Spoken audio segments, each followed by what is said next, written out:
aujourd'hui le directeur départemental de la santé d'Aggroville, qui est le district régional, c'est ça qu'on l'appelait, avec le responsable de l'Institut d'hygiène, l'antenne régionale de l'antenne. Nous sommes, j'allais dire, satisfaits, je dirais même, nous apprécions la création de cette plateforme, parce que vous voyez, la santé aujourd'hui se rend compte aussi, et de jour en jour, que le volet communication est très important dans toute la tête que nous menons. C'est elle qui permet de partager l'information, mais c'est elle qui permet aussi, lorsqu'il y a un péril, d'avertir et demander, dispatcher toutes les mesures à prendre, comme nous voyons aujourd'hui dans le cadre du coronavirus. Donc cette maladie, je sais, elle est effrayante. Elle est effrayante par sa vitamine des conférences expliquées. Et c'est après on s'est rendu compte que, au niveau de nos structures sanitaires, malgré qu'on les ait formées, il y avait des petites confusions qui s'installaient, que nous avons tout fait de remarquer et corriger. En fait, les cas suspects, les premières définitions, c'était les définitions, elle dit communautaire condamnée.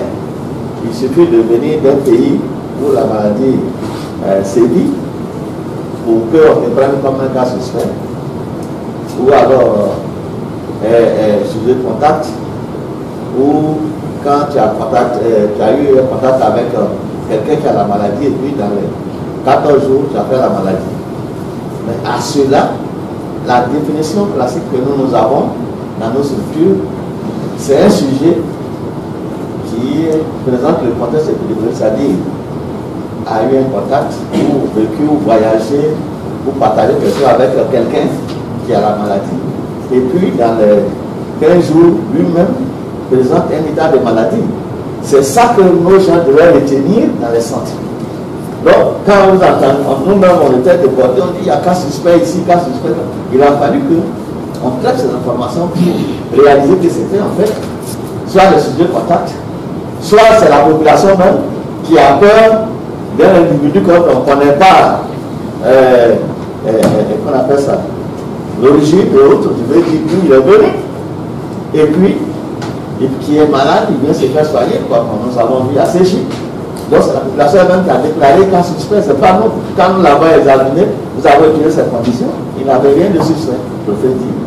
Je crois que c'est, je ne dirais pas que le départ, parce qu'on a toujours travaillé avec la presse, mais c'est une amélioration du système qui existait pour mieux faire entendre ce que nous entreprenons. Je dis dans cette région, le préfet, moi je sais comment il me sollicite. À n'importe quel moment, qu'à 23 heures, il m'appelle. Et si vous voyez qu'il nous tient encore, c'est parce que nous répondons voilà, à cette sollicitation. Donc vraiment, on l'a dit ici, bon, certains ont voulu dire non, tel groupe résiste, mais tout ça, c'est des spéculations. S'il résiste, qu'il peut transmettre aux autres, et puis tuer.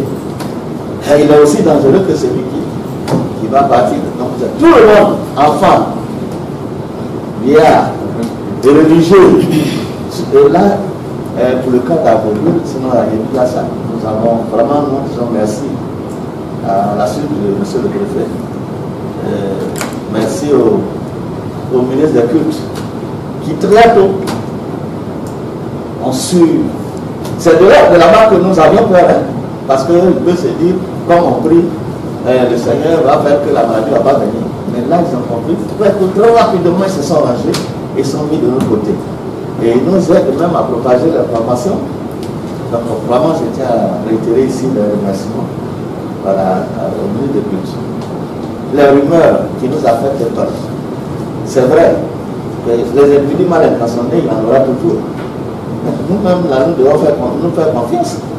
Au niveau régional, il y a eu des confusions au départ. On déclarait cas suspect. En fait, il n'y a jamais eu de cas suspect directement dans notre région. C'est des sujets contacts ou les rumeurs qui nous ont amenés à parfois à commettre ces erreurs. Comme c'est une maladie grave, et on ne va pas attendre qu'il y ait 10 cas, 20 cas, même un cas chez nous, puisque c'est tellement grave que même ça arrive chez le voisin, les mêmes dispositions qu'on nous a enseignées, c'est ça que nous devons respecter. Il ne faut pas attendre qu'il y ait 10 d'abord. 1 ou 20, c'est la même chose qu'on va nous demander. Voilà, donc, réellement, si on veut voir, on a noté ici 5 cas suspects, mais ce n'est pas vrai. Il n'y a pas de suspect, c'est la partie des spéculations. Des sujets contacts, oui. Il y en a eu 7 à Beauville, 33 dans le district de Tia-Salé. Entendons-nous bien. Le district de Tia-Salé, ça couvre le département de Tia-Salé et le département de Tarabo. Et puis à Séquenci, il y a eu 3 cas. C'est des sujets contacts. C'est des sujets qui sont venus par avion et autres. Et comme c'est ceux-là qu'on interne là-bas, c'est dans le lot. Jusqu'à il y a quelques jours, la plupart des cas qu'on avait venaient de l'extérieur. À partir de maintenant, tous les chiffres qu'on avance, disons-nous que pour la plupart, c'est des chiffres qui sont contractés, voilà, parmi ceux qui vivent en Côte d'Ivoire. Et c'est ça qui devient critique. C'est-à-dire que dans la maladie, en fait, de se propager. Entre nous, ce n'est plus forcément de l'extérieur. Les déplacements de l'extérieur vers nous, ça a baissé, à moins qu'il y ait des clandestins.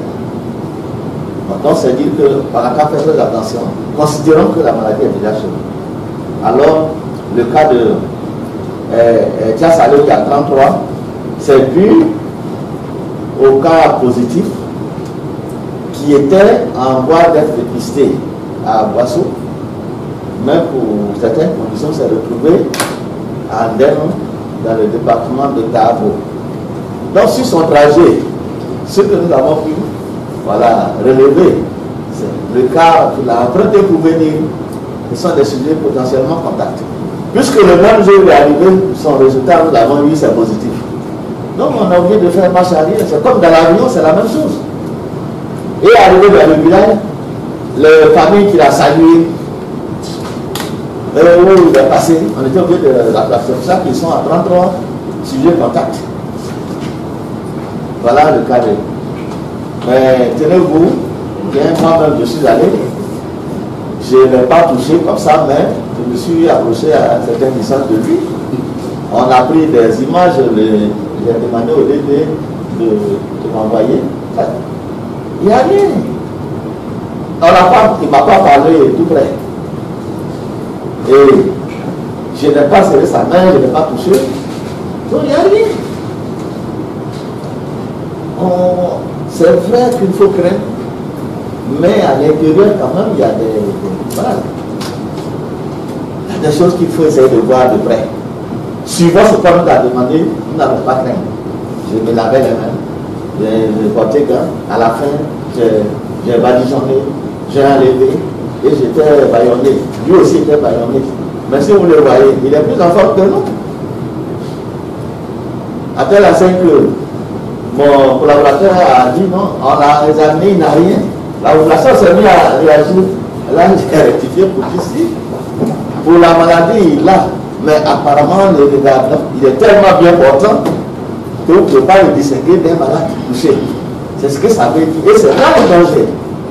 Si on pense que tous les cas vont venir avec des difficultés respiratoires et autres, on se trompe. Il y a des gens qui n'ont apparemment pas grand-chose.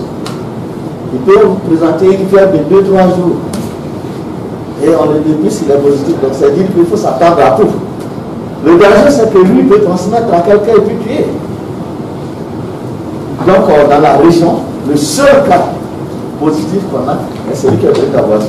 Si vous voulez, un petit mot pour lequel ça peut être une mesure générale où on dit chacun doit être confiné chez lui. Pas qu'il soit forcément en quarantaine, mais vous voyez, il y a des petites nuances. Quarantaine, ça veut dire que le personnel est averti que dans tel groupe, c'est exposé, donc il faut le suivre jusqu'à telle période, pour qu'on sache s'il est sain ou pas. Mais le confinement, lui, peut s'adresser à tout un monde.